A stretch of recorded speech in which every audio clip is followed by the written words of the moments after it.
Joining us now is Vyacheslav Likachev, Orientalist. Vyacheslav, hello. Good morning. Vyacheslav, help us understand the situation in the Middle East, considering that everything points only to an escalation there. The United States of America and Israel are attacking Iran. Iran, in response, is attacking, as far as I understand correctly, primarily military bases located in various countries of the Persian Gulf. Not just military bases, also oil extraction and oil refining industries, as well as gas fields in the Arab monarchies of the Persian Gulf. In other words, it inflicts economic damage and destabilizes global markets, apparently hoping that chaos in energy resources and a shift in the global energy balance will put pressure on the United States so that they will end their campaign as soon as possible without, for example, achieving the goal of overthrowing the regime. That is, the regime is fighting for its and How do you assess the overall situation? Did the US and including Israel expect that Iran would strike other countries, Western partners, first and foremost? Does this concern those countries that, in principle, did not take an active part in this operation, but perhaps supported it in some way? This also applies to Saudi Arabia and the UAE. To what extent did they anticipate such a turn of events, such a scenario? Iran is striking not only those countries that could theoretically support the Western campaign. There were talks that Saudi Arabia, although it publicly speaks out against escalation, was pushing the United States toward the operation. But Iran is also attacking those countries with which it had fairly good relations, those that acted as mediators in negotiations, those that tried to dissuade the United States from a military option, for example, Oman. And Trump says that he did not expect such a turn of events, although in reality, regarding the strikes on military bases in all countries, including those that are neutral or relatively friendly and partner-like toward Iran, the plan of the Islamic Revolutionary Guard Corps was made public by a news agency close to the Guard Corps even before the war began. And this was a kind of scare tactic that was probably meant to prevent an American invasion, to show that Iran is capable of destabilizing the entire global situation, but it didn't help. So probably the United States and Israel should have expected such a turn of events. Whether they expected it and whether they expected Iran to respond on such a scale is hard to say. In any case, the point of no return has probably been passed now. Iran has turned everyone against itself. I think everyone understands that now it's no longer about restoring things. The United States don't cling to them and don't get in their way, but on the contrary, the only way to end this nightmare is to help the United States force the Islamic Republic to capitulate as quickly as possible on terms acceptable to the entire world. US Secretary of State Marco Rubio stated that the most devastating strikes against Iran are still ahead. On Fox News, he emphasized that the operation will continue until the stated objectives are achieved. According to him, Washington intends to complete the campaign. It has started. Rubio added that it is still difficult to predict how long this will take. Let's listen to the direct speech and discuss. I'm not going to disclose the details of our tactical efforts, but the strongest strikes from the US military are still ahead. The next phase will be even more devastating for Iran than it is now. The operation will continue until the Pentagon achieves its objectives. And Washington's goals are the destruction of Iran's ballistic missile capabilities and its ability to produce them, as well as the elimination of the threat posed by their fleet to global shipping. The world will become a safer place when we finish this operation. And here, Vyacheslav, is an interesting point. What is the goal? The main one? We understand that strikes are being carried out on military targets, and both Marco Rubio and President Trump are publicly talking about this. But what exactly are they trying to achieve? Where will that point be, the end point of this operation? A clear end point, I mean. It's hard to say. Notably, on Saturday in their first address, Trump and Netanyahu, when the operation was just beginning, did not say that their goal was regime change. In the Islamic Republic, democratization of Iran, they spoke about eliminating threats. Basically, for now, it can be stated that these threats have not yet been eliminated. Iran has the capability to block the Strait of Hormuz and attack its neighbors. So Rubio's words sound logical in the sense that, yes, it is still necessary to deprive Iran to destroy its ability to attack and threaten its neighbors. And this work is currently underway.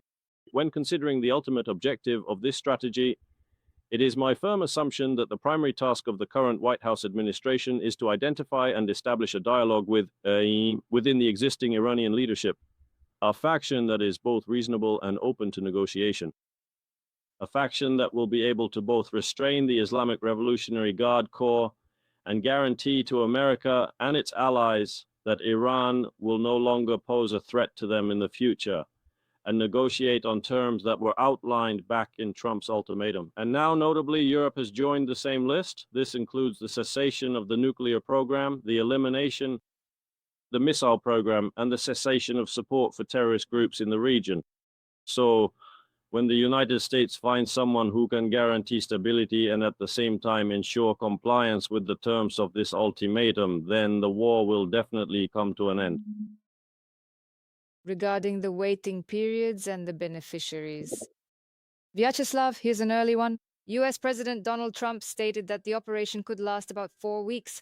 However, according to a source, the campaign is actually developing even faster than expected. And here, I'd like to understand who the beneficiaries are right now when the campaign, in the opinion of, let's say, the US, is even ahead of schedule, so to speak, and as they say, going according to plan. And if these events do end up dragging on, and as you see it, last more than 4 weeks, will the beneficiaries change? Will the situation change? And in general, how controllable will it be?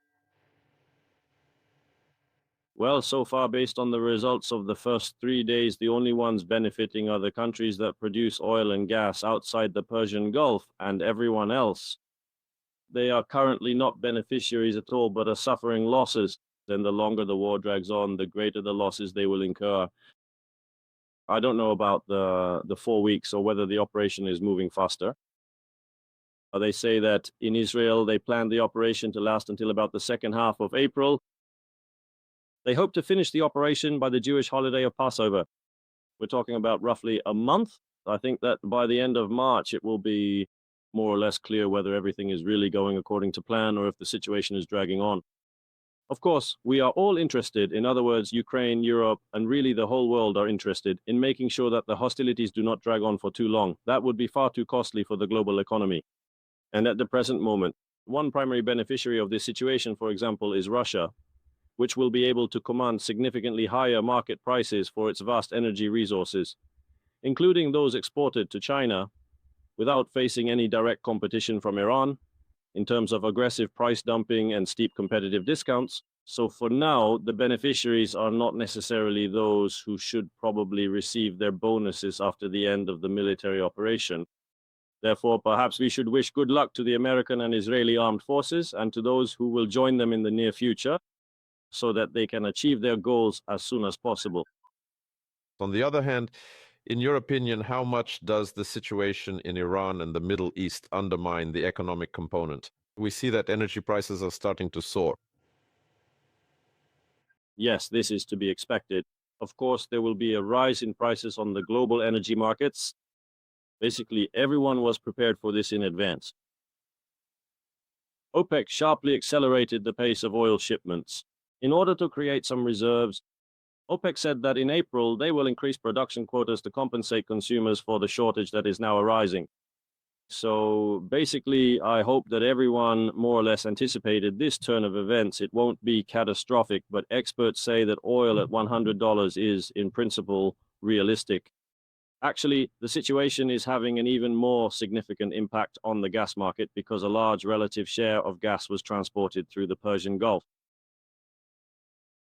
Well, the question is how long this will last. The increase in demand, the deficit, and the rise in prices, how much of this will become a stable factor and how much of this hype will subside. But to a large extent, it will depend on how quickly the Romanian Strait is unblocked.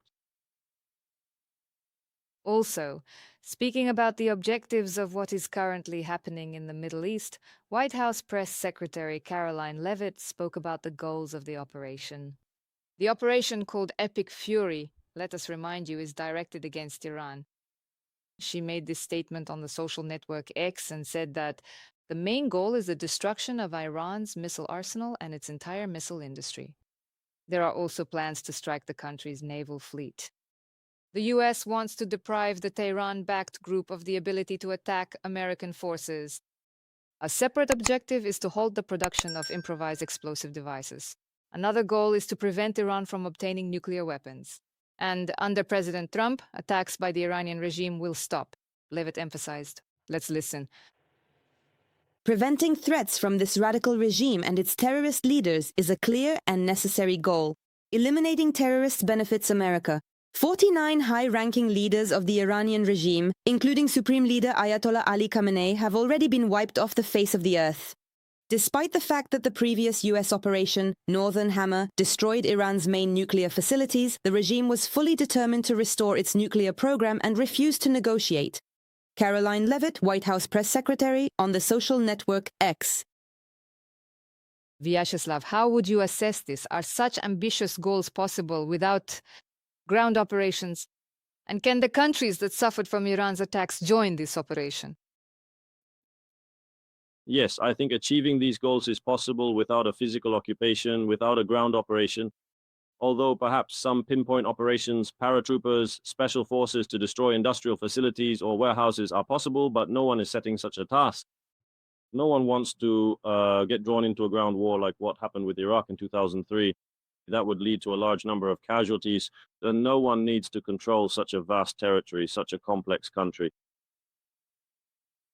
The question is how strong the pressure will be, how quickly Iran's industrial and military facilities will be physically destroyed, and how soon a shift will occur within the Iranian leadership.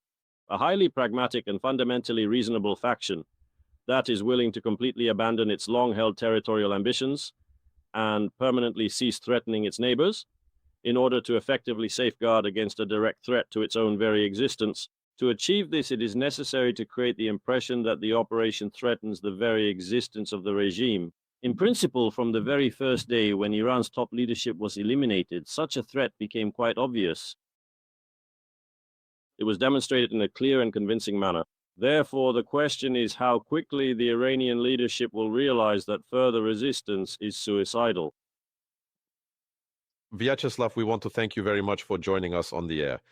We will invite you to join us on air again to analyze the situation in the Middle East with you, because this is one of the top topics in the world. Vyacheslav Likachev, an expert on the East, was with us live. In The Freedom app, live broadcasts, special projects, reports from around the world, and up-to-date analysis. All the most important things right on your smartphone. Simple, fast, convenient, and free. Download the Freedom app from the App Store or Play Market. One click and you're at the center of events. Knowing everything with freedom is easy.